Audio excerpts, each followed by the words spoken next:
Hey, it's the Mad Russian here, also known as Oh No, Not Him Again. I've got a men's humor story for you today. You know men's humor. Men folk hear one of them stories and just laugh and stomp their feet. Other folk, well, not so much. So here we go. When you move with the movers, you pay by the pound. So when you're moving across country, you leave a lot of stuff. And one of the pieces I had to leave behind was my beloved 5-burner gas grill. Well, I couldn't sell it because it was old. So in the end, I just went out and stuck it on the corner in front of my house. Left all the tools in it because I didn't want to be an asshole. So I walked back in the house and sure enough, looked back in 5 minutes and it was gone. So when we got out here, first thing I did was go down to the Home Improvement Center and get me one and got some tools and brought it home. Set it up. I was going to do some grilling and then realized, oh, I'm one of those people that uses the I'm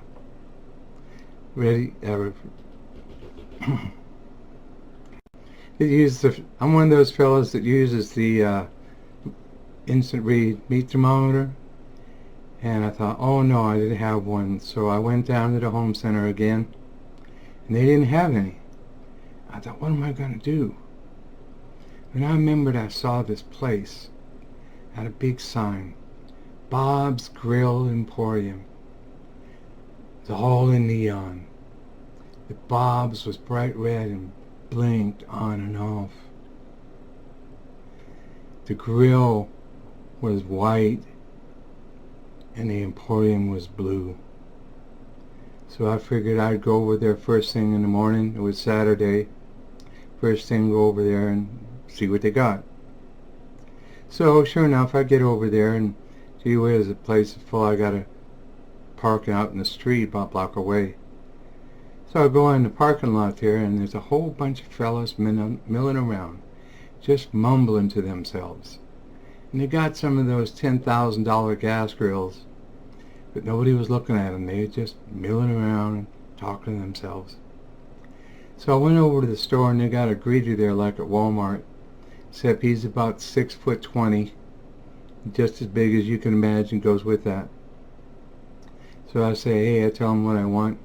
He grunts and he goes like this. So I go over there. That's kind of weird. I go over there and sure enough, there it is. So I pick it up and I decide I'm going to go to the men's room before I leave and go over and son of a gun that they just didn't have two. One said men's on it, and the other one said men's on it too, except you could see where there was the W.O. painted out. Turns out the women's restroom was a porta potty out by the dumpster. Well, I got in line, and now I noticed when some guy goes into the restroom, he grunts. When another guy comes out, he grunts. So I'll learn, and when it's my turn, I grunt. Guy grunts at me, I go inside. My goodness, the whole place is just filled with nudie pictures. Every color, every stall, every wall, every ceiling, naked pictures everywhere. So I'll go over to do my business, and I hear some strange grunts coming out of some of the stalls sometimes, so I got out of there. But I remembered I grunted on the way out, and the guy grunted at me. So I went up to the desk, and I knew the drill by now, so I put my purchase on the counter and grunt. The guy picks it up and rings it up, and he points at the sign where it tells how much it is, and he grunts. So I give my money and I grunt. He puts my purchase in a bag using my change, and he grunts, and I go outside. Now there's even more guys out there milling around, and I finally figure out what they're doing. They're grunting. They're grunting. So I go home, and when I come in the door, and my wife says, "That you, honey?" And I grunt. It'd be like 3 days before I could talk without grunting. And she comes out and says, "Oh my," she says, "there I am. I got a cut under one eye, and my knuckles are all scraped up, and I got somebody else's blood on my shirt." She says, "My goodness," she says, look at you, I better take care of you. So she takes me by the hand and leads me down the hall, and she takes care of me. So now my wife makes me go to Bob's Grilling Emporium every Saturday, and then when I come home, she takes care of me. And that's the end of my story.